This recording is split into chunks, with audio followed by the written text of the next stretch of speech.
could listen to ambient soundscapes all day. In this tutorial, I'll show you how to create them with the help of Ableton Live's Simpler and the drum rack. We'll also be using a bunch of Ableton's native effects that can imitate the sound of the medium that ambient musicians love the most, tape. Okay, so you could use any instrument for this, but I'm going to use Collision because it works really nicely for this. So I'll double click here and I will select the string setting. I'll take the material all the way down and the decay to about 3 seconds. I'll take this noise here down to about 20 and the stiffness up a bit.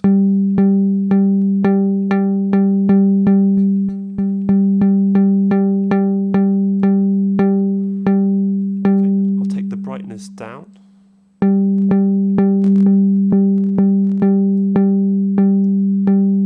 And then I will just bring down this decay for the lower notes. So the lower notes are sustained a bit longer.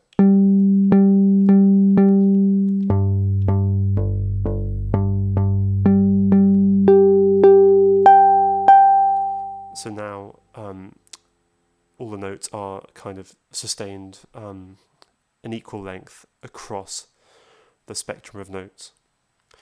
Okay, what I usually do now is add Echo Boy by Soundtoys, which is really a delay plugin, but I use it as a kind of tape emulation effect. So I'll put the mix all the way to 100%. I'll change this to ping pong mode. I'll select the time here, bring that down to 0, and then bring the right channel to about anywhere between maybe 5 and 20 milliseconds. So bypassed with the effect. But now I'm going to put on the cheap tape mode and add this saturation. So as you can see here, there is some wobble, which is basically a kind of pitch bend LFO.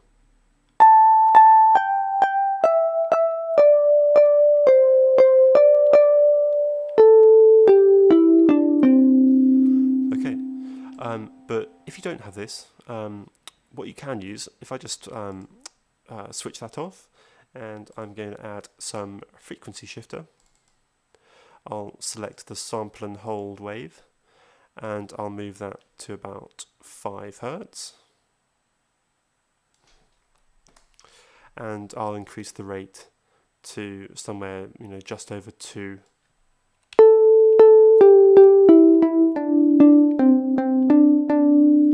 Okay, so that will do for now. And then the width, I might just bring that down. Okay, now I'm going to add some erosion. I'll select the noise setting and bring the width up a bit.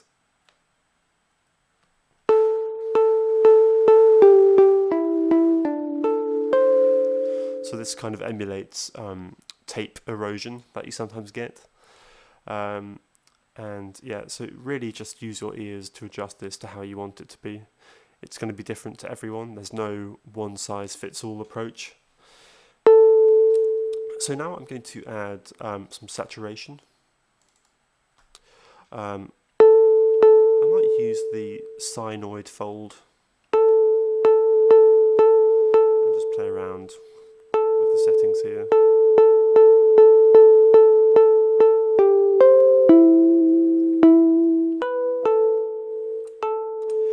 And then one more thing that you can do to kind of create a sense of distance is use this cabinet effect here. So it sounds like the this instrument has been recorded. And you can just play around with the settings here. I might keep it stereo, but use a dynamic mic.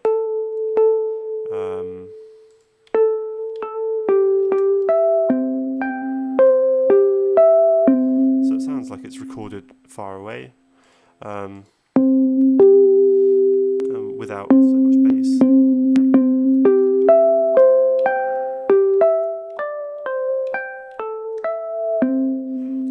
So yeah, I'm happy with that. Now I think I'm ready to record a few MIDI clips. Okay, so for the MIDI, I'm just going to use black notes on my keyboard. So we're staying in the pentatonic scale.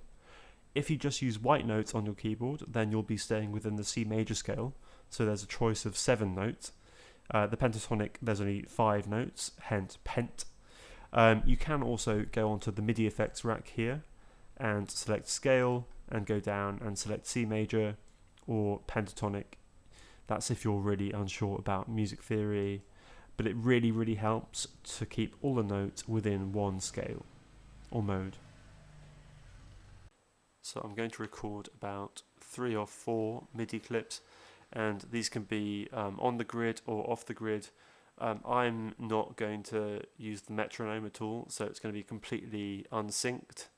I'm just going to use the rhythm that I feel. Okay, so I'll hit record now.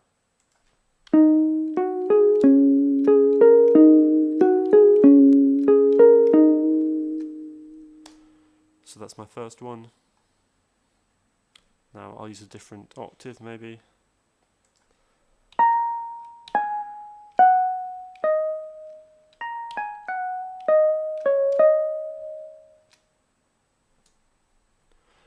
And remember these can be as interesting or as boring as you like. If they're in the same mode, you'll be able to make something beautiful out of them. I guarantee it.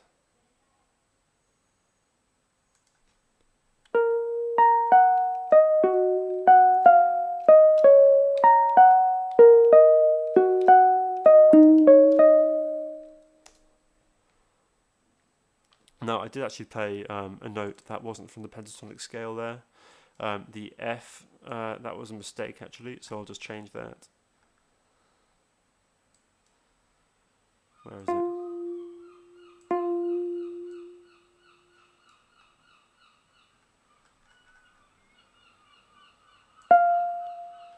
Here it is, so I'll just change that from A flat. Okay, that's fine. Okay, one more.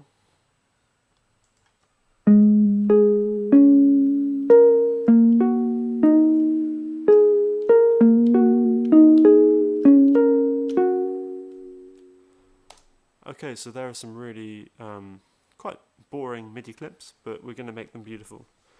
Okay, so first I'm going to freeze this track. So by right-clicking on the MIDI track and selecting freeze. Okay, now I'll create an audio track, and I will select these, press Ctrl-C to copy, and I'll select here and press Ctrl-V to paste. Now these are audio. Okay, so now I have these clips of audio. I'm ready to load them onto a drum rack, so I'll create a new MIDI track by pressing Ctrl, Shift and T. I'll go on the instruments pane and select drum rack. I'm going to right click this first sample here and press show in browser, and I'll highlight these and drag them onto the first row of the drum rack. Now I'm going to keep this first row of samples at the original pitch, and then I'm going to have the second row an octave lower, the third row an octave higher, and the fourth row a fifth higher. Now if I transpose all the notes of the pentatonic scale up a fifth, then, well, that's 7 semitones, I only actually add one note to my choice of notes, and that note happens to be the major third of the lowest note of my original pentatonic scale. So it will still sound good. Okay, so I'll just drag these on again, and again, and again. Now if I click this tab here and select the input and output tab there. Now I can see which note on my keyboard is playing what transposition of the sample. So currently all the samples will be played back at the original pitch. Okay, so on the fifth sample, that will be the first sample that I have an octave lower. So I'll just do this.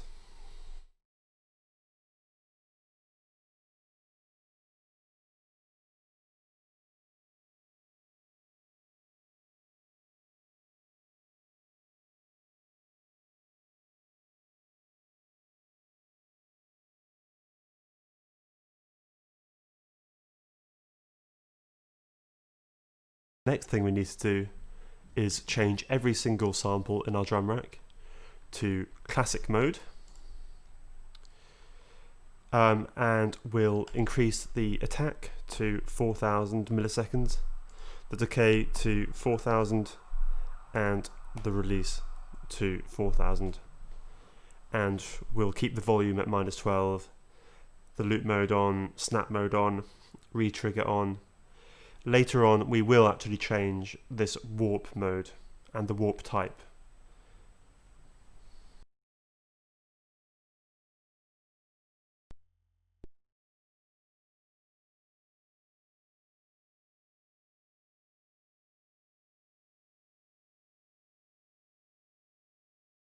I'm now just going to change the panning of each of the samples. There's not much thought going into this. I'm just making sure that every single one is panned and there's a rough sort of balance between left and right. I'm now going to edit the warp modes for each of the samples. So for some of the samples I'll leave them unwarped by just clicking this button, disabling that feature. And for other samples I'm going to keep them warped. I'll change the mode to complex. I might use complex pro or texture or even beats sometimes, but my favorite is complex.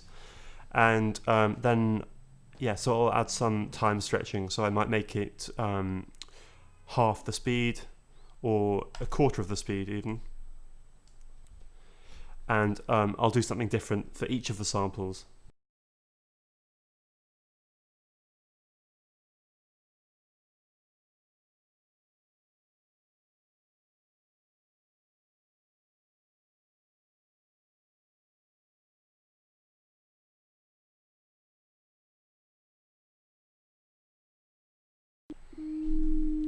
Okay. So if you play a few notes at the same time, you should get quite an interesting juxtaposition of the samples, and it might result in something beautiful. But there are always ways you can make it sound even better by adding some reverb. So I'll add some Valhalla vintage verb. Quite a lot of decay. And I might add some crystallizer by Sound Toys just before the reverb. We'll bring the dry wet down a bit, turn the Midi sync off, splice up to about 1 second and the delay up to about 2 seconds.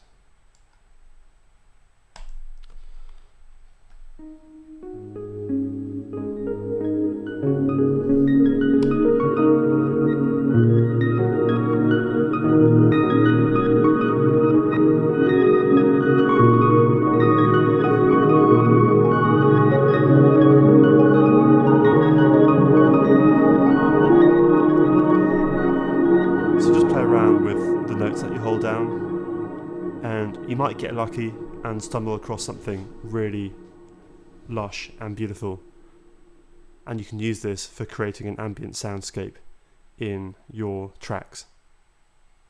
So now I'll just mess around with the samples I have, and hopefully something really nice should emerge.